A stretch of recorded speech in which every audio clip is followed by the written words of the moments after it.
Welcome back everyone to another YouTube video. Today we're doing the Boston Massacre.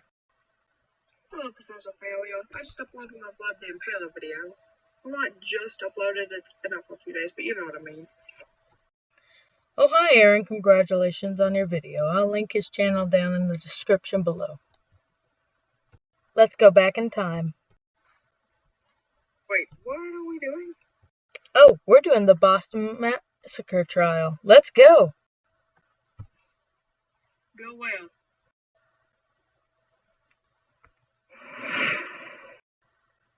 Where are we? Or should I say, when are we? No, you really shouldn't.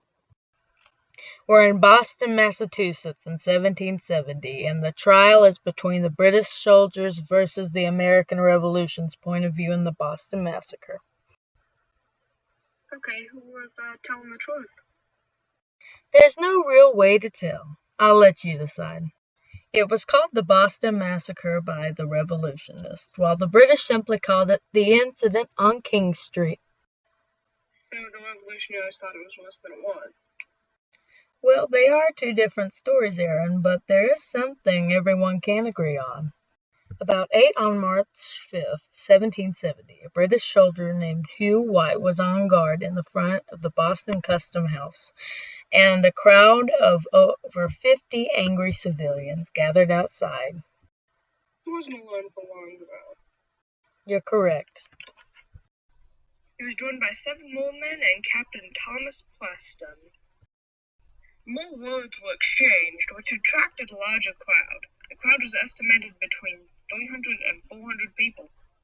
And then from there, it got a little fuzzy. Captain Preston said, "I heard people use terrible threats against the troops. I heard a townsman say that their intention was to carry off the soldiers from his post and kill him." Is that true? Well, if you believe the British, then yes, but the civilians remembered it differently. Charles Hobby, a Boston laborer, remembered it differently.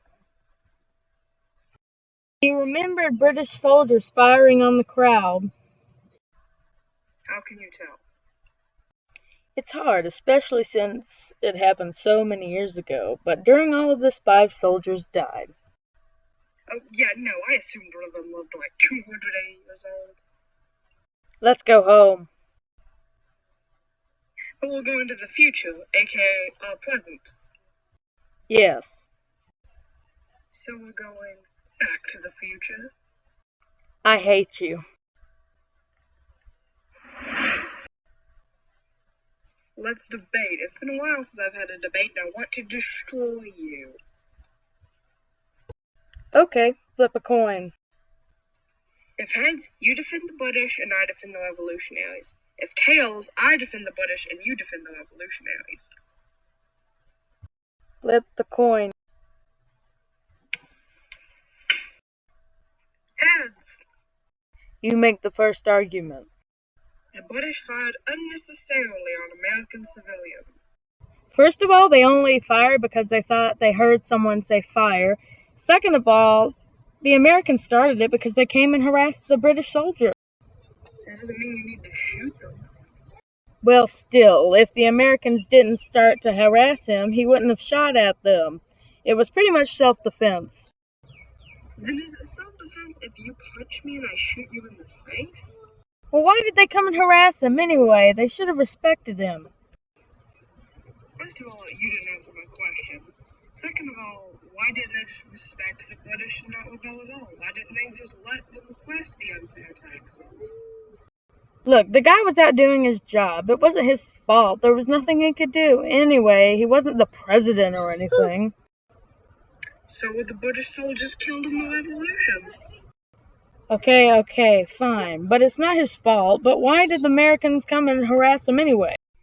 Same reason they threw all those crates of tea in the harbor and rebelled against British rule in the first place. Look, the past is the past, and I bet that guy was like, why are they doing this? If they wanted to complain to someone, they should have gone to the person in control. He was literally guarding the person in control. Well, they shouldn't have sounded fire alarms. They should have stated their business. It wasn't exactly a suggestion box. The only way to complain was to get through that guy. They literally looked like an angry mob.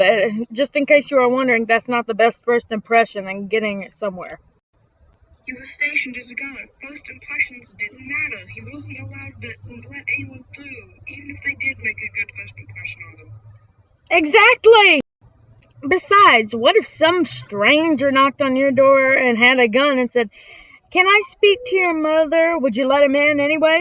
Well, looks like we're out of time. Watch for the next video to see who wins the debate. We'll continue in part 2. And now, our shout-outs. Aiden Minton, thank you for watching. Aiden, alright. Just stay tuned for part 2.